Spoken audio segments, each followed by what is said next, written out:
नमस्कार साथियों, मैं गुड्डू चौधरी आपका स्वागत करती हूँ सरोकार एग्री इंस्टीट्यूट के डिजिटल प्लेटफॉर्म पे। हम पढ़ रहे थे कृषि महत्व के जीव जंतु, उनमें हमने पढ़े थे लाभदायक कीट। उसके बाद में आज पढ़ेंगे हम हानिकारक कीट। हानिकारक कीट में आते हैं टीडी, दीमक, चूहा, ये सब आता है। उसमें सबसे पहला है वो है टीडा। टीडा, इसका वर्गीकरण देखे तो जो टीडा होता है इसका जो संघ है वो होता है ऑर्थोपोडा। इसका वर्ग होता है इंसेक्टा, क्योंकि कीट है और इसका संघ है जो वर्ग है वो है इंसेक्टा। इसका वर्ग है ऑर्थोपोडा। कुल है एक्रिडिएडी और वंश होता है वो हीरोग्लाइकस होता है। जाति होती है बेनियान होता है। और जो टीडा होता है इसका जो वैज्ञानिक नाम होता है वो होता है हीरोग्लाइफस बेनियान। जो पहला नाम होता है जो है हीरोग्लाइफस, वो होता है वंश, और दूसरा बेनियान है वो होती है जाति। इसका माने इसकी प्राप्ति कहाँ से, इसकी उत्पत्ति सर्वाधिक रूप से कहाँ पे होती है? भारत तथा पड़ोसी देशों जैसे पाकिस्तान, चीन और अफगानिस्तान। टीडा है वो सर्वाधिक रूप में भारत, पाकिस्तान, चीन और अफगानिस्तान में पाया जाता है। उसके बाद में होता है टीडे के पोषक पौधे। इन पोषक पौधों में कीड़े बहुबक्सी होता है। इनमें एग्जाम्पल के रूप में खरीफ फसलें। टीडा है जो सर्वाधिक आक्रमण करता है वो करता है खरीफ की फसलों में, जिनमें आता है मक्का, धान, कपास, जवार, बाजरा आदि। इसका महत्व होता है, इसके अग्रक होते हैं वो फसलों में उगे हुए कोमल पत्तों को खाते हैं। मतलब जो टीडे के अब्रक होते हैं वो जो फसलें होती हैं उनमें जो छोटे छोटे कोमल पत्ते उगे हुए होते हैं उनको खाते हैं। और इनका आकार कैसा होता है? जो टीडे होते हैं इनका रंग होता है पीला, हरा और नीचे से होता है भूरा काला। टीडे होते हैं इनके ऊपर का जो कलर होता है वो होता है पीला, हरा और नीचे से भूरा और काला होता है। जो वयस्क टीडे होते हैं उनको ऊपर से पीला और भूरा होता है। इसके बाद होती है इनकी लंबाई क्या होती है? जो मादा टीडा होती है उसकी लंबाई होती है 34 से 35 mm, और जो नर टीडा होता है उसकी लंबाई होती है 28 से 40 mm।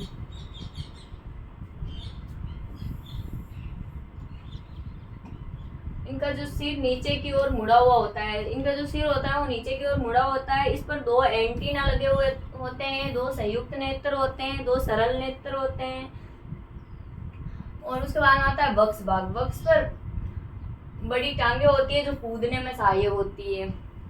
टीडे को शरीर होता है वो 3 भागों में बटा होता है, सिर, वक्ष और उदर। सिर में 2 एंटीना पाए जाते हैं, 2 संयुक्त नेत्र और 2 सरल नेत्र पाए जाते हैं। इसके बाद में वक्ष भाग आता है, उसमें बड़ी टांगे पाई जाती है जो कि टीडे को कूदने में सहायक होती है। उसके बाद में आता है इसका जीवन चक्र। ये एक लिंगी होता है। टीडा होता है वो लैंगिक जनन करता है। भ्रूण का परिवर्तन अप्रत्यक्ष रूप से होता है। इसके शिशु को निम्फ कहते हैं। टीडे का जो शिशु होता है उसको निम्फ कहते हैं। इनमें मैथुन की जो क्रिया होती है वो होती है अक्टूबर दिसंबर के महीने में। मादा होती है वो 30 से 35 अंडे देती है तथा भूमि में के अंदर गड्ढा खोद करके अंडों को देती है। उसके बाद में होता है जो गड्ढे की गहराई होती है वो 3 से 5 सेंटीमीटर होती है। अंडों का रंग होता है वो पीले रंग का होता है। वर्षा ऋतु तक निष्क्रिय रहते हैं। वर्षा में सक्रिय होकर निम्फ में बदल जाते हैं। जो टीडे के अंडे होते हैं वो वर्षा ऋतु तक मतलब निष्क्रिय होते हैं। वर्षा ऋतु के बाद में वे सक्रिय होकर निम्फ में बदल जाते हैं। अब्रक होते हैं, अंडों के निकलने के बाद 1 से 3 दिन में जनन चालू कर देते हैं। मतलब जो टीडी होती है उसमें जो अब्रक होता है अंडों से निकलने के बाद 1 से 3 दिन में ही जनन की क्रिया स्टार्ट कर देते हैं। और इनका जीवन काल होता है वो होता है 1 से 6 माह तक का।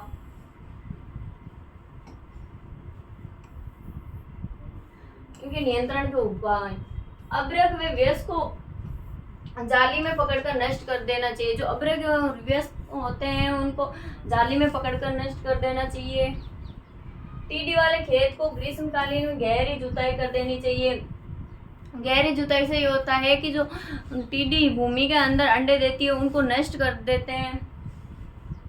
यदि टीडी की संख्या 20 प्रति मीटर हो तो कार्बोनिल या फिर मोनोक्रोटोफॉस 0.5 किलोग्राम सक्रिय दर से प्रति हेक्टर की दर से छिड़काव करना चाहिए। यदि कीटों की संख्या होती है वो 20 प्रति मीटर से अधिक होती है तो उनको कार्बोनिल या मोनोक्रोटोफॉस होता है उसको 0.5 किलोग्राम सक्रिय दर से प्रति हेक्टर की दर से छिड़काव करना चाहिए। उसके बाद सेकेंड आता है मिथाइल पैराथियान जो चूर्ण होता है उसको 20 किलोग्राम प्रति हेक्टर की दर होती है उस दर से भुरकाव करना चाहिए।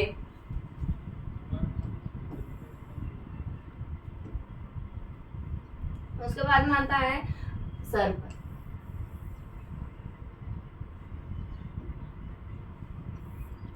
विश्व में सर्पों की जो जातियां होती है वो होती है 2500।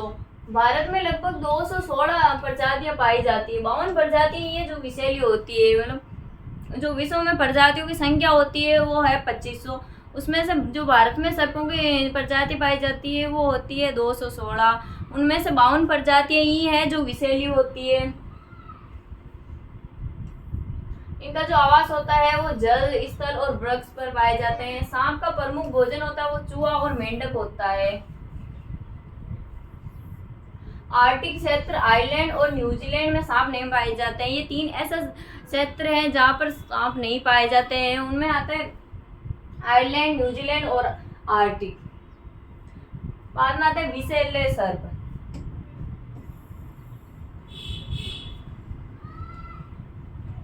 विषैले सर्प में पहला होता है वो होता है कोबरा, जिसे नाचा नाचा कहते हैं, नाजा है ना, और वाइपर जिसे वाइपर रसलाई कहते हैं, केरत, बूंगरस, सिरुला। भारत में सर्वश्रेष्ठ जहरीला सांप यही होता है, केरत। उसके बाद में जो 5वां आता है वो होता है बैंडेड कैरेट।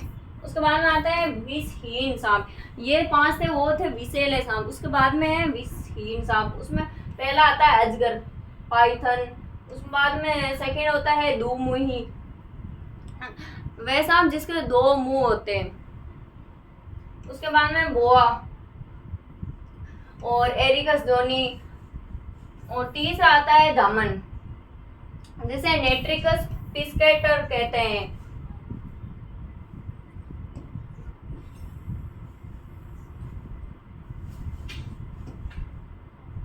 इसके बाद में आता है जो है पक्षी। ये निम्नलिखित होते हैं। इनमें पहला आता है घरेलू चिड़िया, वैसे डोमेस्टिकस। सेकंड होता है भैया जिसे प्लोसियस फिलिपाइनस कहते हैं। तीसरा आता है कबूतर, कोलंबा लिविया। और चौथा होता है तोता, सेटुकुला क्रेमिली। ये सभी किसानों को मतलब कृषि में हानि पहुंचाने वाले होते हैं। खेत खलियान भंडार से फल सब्जी अनाज को नष्ट कर देते हैं। ये जो कीट होते हैं जैसे घरेलू चिड़िया, भैया, कबूतर, तोता, ये जो किसान होते हैं उनके खेत में फसलें होती है, खलियान भंडार आदि में फल सब्जियां और अनाज होता है, उनको हानि पहुंचाते हैं। इसके बाद में लाभदायक पक्षी। लाभदायक पक्षी में आता है कमेडी, मैना, एक्रियोडेरेथस। इनमें आता है कमेडी, मैना, एक्रिडियोरेथस और कोआ, कोरवस, स्प्लेंडस, बगुला, नीलकंठ आदि पक्षी आते हैं वो लाभदायक होते हैं। इसमें मानना था जो पक्षी होते हैं इनका प्रबंधन कैसे करना चाहिए। इनमें आता है जैसे एक मरा वो कोआ होता है उसको खंबे पे लटका देने से बाकी कोओं को भगाने में प्रभावी उपाय होता है। और दूसरा होता है जो मक्के के भुट्टों को बचाने के लिए इनकी जो 2-3 पत्तियां होती है उनको ऊपर जो भुट्टा होता है उसको ऊपर लपेट देना चाहिए। और गेहूं की फसल को दूध या अवस्था में थायरम के 0.6% घोल से छिड़काव करने से घरेलू जो गोरैया होती है वो नहीं आती है। उसके बाद चौथा होता है खेतों में एयरगन या फिर पटाखों के धमाकों से भी तोता और मैना को नियंत्रण करने का प्रभावी उपाय है। और डक्कर और चमकीली जो पनियां होती हैं उनका उपयोग करके भी पक्षियों का प्रबंधन कर सकते हैं। तोते के प्रबंधन हेतु गुलेल द्वारा पत्थर फेंककर, पटाखे छोड़कर तथा खाली टीन के डिब्बे बजाकर भी इनका नियंत्रण किया जा सकता है। इसके बाद में आता है रोजड़ा, ब्लू बुल।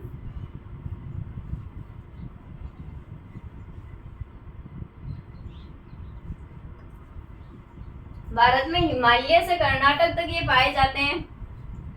जो रोजड़े होते हैं वो भारत में हिमालय से कर्नाटक में पाए जाते हैं। इनकी जो ऊंचाई होती है वो 1.2 से 1.4 मीटर होती है। इनका आकार देखें तो इनमें सींग होते हैं वो छोटे होते हैं और इनका शरीर होता है वो घोड़े के जैसा होता है। ये 4 से 10 के झुंड में रहते हैं। मतलब जो रोजे होते हैं वो 4 से 10 के झुंड में रहते हैं। इनमें प्रजनन क्रिया होती है, सभी मौसम में कर सकते हैं। और इनका गर्भकाल होता है वो 8 से 9 माह का होता है। वन्य जीव सुरक्षा अधिनियम 1972 के तहत ये मारना गैर कानूनी हो गया है। इन 6 माह की कैद व 2000 रुपए का जुर्माना लगता है। इस बाद में आता है इनके प्रबंधन के उपाय।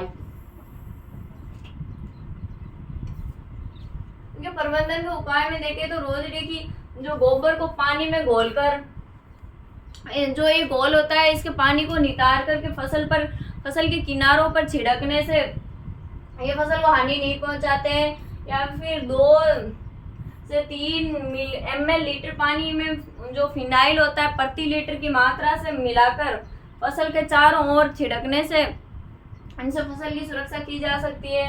और जहाँ पर संभव हो रोजड़ों को बंध्याकरण किया जाए जिससे इनके प्रजनन पर अंकुश लगाया जा सकता है।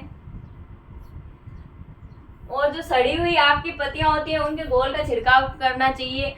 मतलब इनके उपाय में देखें तो मतलब 2-3 लीटर ml मात्रा होती है वो फिनाइल की प्रति लीटर की रूप से छिड़काव करें। और जहाँ पर संभव हो इनका बंध्याकरण करें जिससे कि इनके प्रजनन पर रोक लगाई जा सकती है। और जो आग की सड़ी हुई पत्तियां होती है उनका घोल बनाकर छिड़काव करने से भी रोका जा सकता है।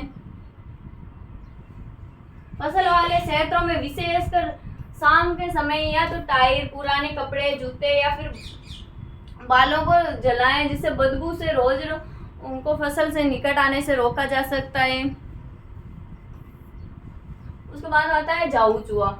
इसका जो आवाज होता है वो बिलकारी होता है। इसकी जो संरचना होती है शरीर पर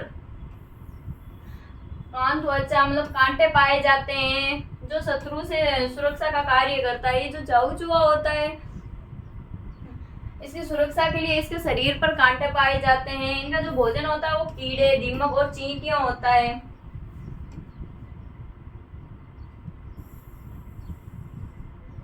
इनका जो प्रजनन काल होता है वो जुलाई से सितंबर माह होता है। इनका महत्वाकांक्षी में ये लाभकारी होता है। इसके बाद में आता है खरगोश। खरगोश का जो जगत होता है वो होता है प्राणी। इसका संघ होता है वो होता है कॉर्डेटा। उपसंघ होता है वो होता है वर्टिब्रेटा। इनका जो वर्ग होता है वो होता है मेमेलिया। और जो इसका गण है वो है लागोमार्को। इसका कुल है लेपोरिडी। वंश होता है वो होता है ऑर्केटालोगेन। और जाति होती है वो होती है क्यूनिकुलम। खरगोश की जाति होती है वो होती है क्यूनिकुलम। इसके बाद में था इसका आवासीय जंगल में बोरेन मतलब बिल बनाकर रहता है। जो खरगोश है वो एक शाकाहारी जीव होता है। भारत में लगभग हिमाचल, कर्नाटक और सिक्किम, उत्तरांचल और राजस्थान इन क्षेत्रों में खरगोश पाए जाते हैं।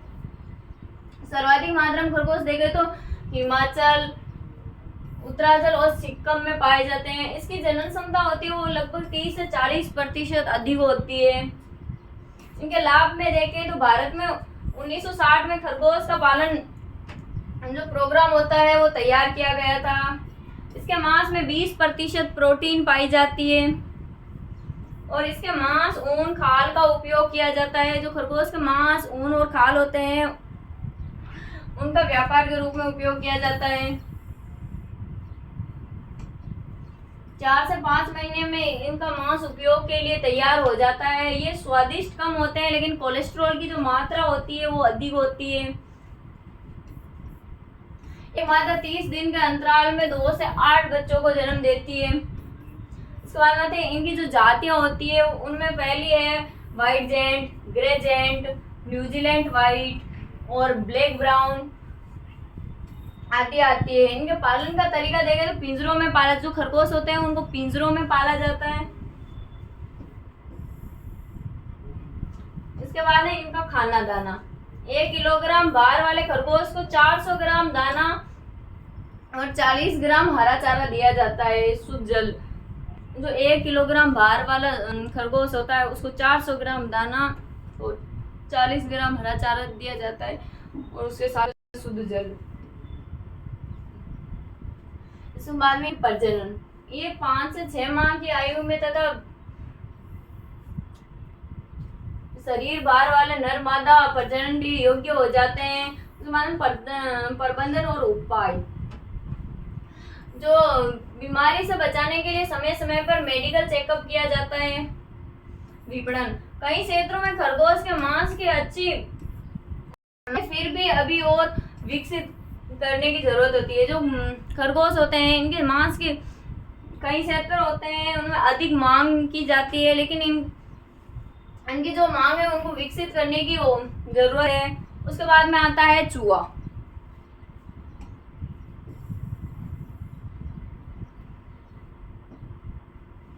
चूहा ये एक कर्तनक, रदनक और स्तनधारी प्राणी होता है। इसमें कृंतक 1, रदनक 1 पाए जाते हैं।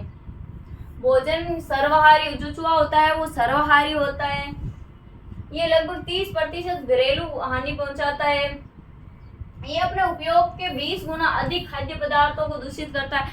जो चूहा होता है वह अपने उपयोग करता है उससे 20% अधिक रूप में खाद्य पदार्थों को हानि पहुंचाता है। इससे लगभग 5 से 20% खाद्य पदार्थों में हानि होती है। चूहा अपने वजन का 10% उपयोग करता है। चूहा वैज्ञानिक अनुसंधानों में दवाइयों परीक्षण में काम में लिया जाता है। जो चूहा होता है उसका उपयोग है वो अनुसंधानों में दवाइयों के परीक्षण में काम में लिया जाता है। इसकी हानियां, मानव उपयोगी पदार्थों को कुतर कर खराब कर देता है। मतलब चूहा होता है वो मानव के उपयोगी जो पदार्थ होते हैं उनको कुतर कर खराब कर देता है। खेत खलियान भंडार अनाज में हानि पहुंचाता है। उसके बाद में खेतों की नालियों मेढ़ों आदि को क्षतिग्रस्त कर देता है। चूहे मानव में प्लेग जैसे खतरनाक रोग को फैलाते हैं। ये मुर्गियों के अंडों, चूजों, घास के मैदानों में बिल बना देते हैं। उसके बाद आता है घरेलू चूहे। इसका वैज्ञानिक नाम है रेटस। उसके बाद है भूरा चूहा, रेटस नारोजिकस और घरेलू मूसक। उसके बाद में है खेत का चूहा, भारतीय जोरबिल। वैज्ञानिक नाम है टेट्रा इंडिका। इसके बाद आता है बेंडिकोट रेट, बेंडिकोटा इंडिका। खेत में पाए जाने वाले चूहे होते हैं। इनमें होती है छोटी पूंछ, मतलब जिसे छुछुंदर चूहा, नेसोकिया इंडिका भी कहा जाता है। उसके बाद में आता है भूरा कंटीला मूसक, जिसे मस प्लेटिथ्रिकस कहा जाता है। सामान्य भारतीय खेत का जो मूसक होता है उसे मस बुडुगा कहा जाता है। भारतीय झाड़ी चूहा, जिसे गोलुंडा एलिटोबाई कहा जाता है। उसके बाद आता है 5वां कोमल बाल वाला खेत का चूहा, जिसे मिलार्ड या मेलडाटा कहा जाए। इसके बाद चूहे प्रतिवर्ष 70 से 80 लाख टन खाद्यान्नों को नष्ट करते हैं, लगभग 20 गुना खराब कर देते हैं। जो चूहा होते हैं एक वर्ष में 70 से 80 लाख टन खाद्यान्न होते हैं उनको खराब कर देते हैं। मतलब ये अपने उपयोग के 20% अधिक खराब करते हैं। चूहे मानव में 35 से अधिक रोग उत्पन्न करते हैं। उनमें सर्वाधिक होता है वो होता है प्लेग। चूहे का जो जीवन चक्र होता है उसमें चालाक व संकालू जीव होता है। 3 माह की जो चूहिया होती है वो जनन करने में सक्षम होती है। उनमें एक वर्ष में मादा 3 से 4 बार मतलब जनन की क्रिया करती है और एक बार में 6 से 8 बच्चों को जन्म देती है।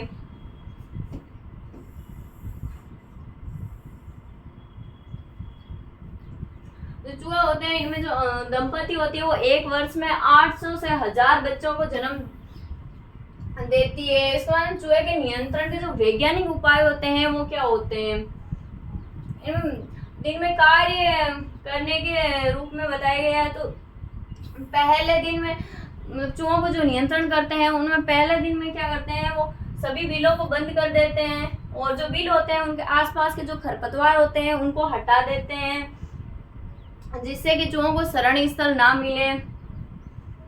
और दूसरा दिन होता है उसमें जो आवाज खुले, मतलब जो बिल खुलते हैं उनको पहचाने तथा संख्या के अनुमान लगाकर जो जहरीला चूहा होता है वह मानव सुरंग का आंकलन किया जा सकता है। मतलब जो जहरीला चूहा बनाया जाता है उसको उन बिलों में डाला जाता है। जो जहरीला चूहा बनाया जाता है वो 960 ग्राम होता है, उसमें 20 ग्राम तेल होता है। मतलब जो 960 ग्राम होता है वो आटा होता है, वो भी मक्के का, उसमें 20 ग्राम तेल और 20 ग्राम गुड़ और जो मूंगफली मिलाई जाती है, ये मिलाकर चूहा बनाया जाता है।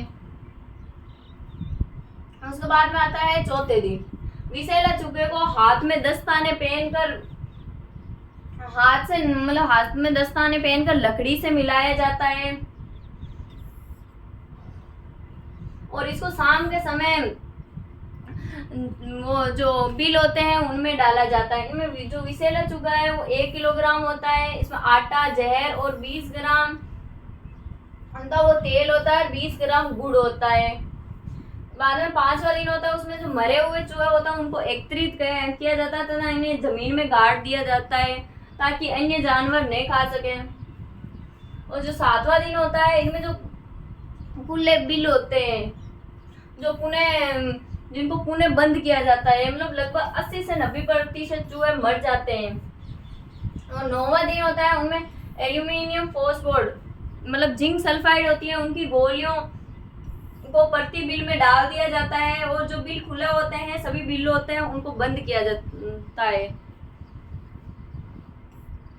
ये जो जिंक सल्फाइड या फिर एल्यूमिनियम फॉस्फाइड की गोलियां डाली जाती है उनको डालते समय आसमान साफ होना चाहिए जिससे कि चूहे आसानी से नष्ट हो जाते हैं। और अंत में सभी बिलों को बंद कर देना चाहिए। इनके नियंत्रण में होता है 90% चूहों को मार देना चाहिए। चूहों को जो चूहा होते हैं वो 5 से 10 मीटर के दायरे में ही फैले हुए होते हैं। चूहे प्रबंधन के लिए जो किसान और सरकारी अधिकारी होते हैं उनको सामूहिक रूप से प्रबंधन करना चाहिए। इसमें प्रबंधन के उपाय में देखें तो अनाज के गोदामों को आबादी क्षेत्र होता है उससे दूर लगाना चाहिए और गोदामों की पक्की नालियां फर्श बनानी चाहिए। गोदाम होते हैं उनमें पक्की नालियां बनानी चाहिए और फर्श बनाने चाहिए। खिड़कियां दरवाजों पर मतलब 24 गज की चादर लगानी चाहिए। उस दरवाजों के नीचे 9 इंच धातु की जो पन्नी होती है वो लगानी चाहिए। घरों और गोदामों को प्लेटफॉर्म 3 फीट ऊंचा होना चाहिए। जो गोदाम बनाए जाते हैं उनके जो ऊंचाई होती है वो 3 फीट ऊपर होनी चाहिए और खाद्यान्न पदार्थों को खुला नहीं छोड़ना चाहिए। बोरियों को जमीन से 15 सेंटीमीटर की ऊंचाई पर रखना चाहिए। इसके साथ में हमने जो ये चैप्टर है इसमें अपन ने पढ़ा था जो कृषि के लाभदायी कीट और हानिकारक कीट में। तो मैं आशा करती हूँ आपको समझ में आया होगा। Thank you.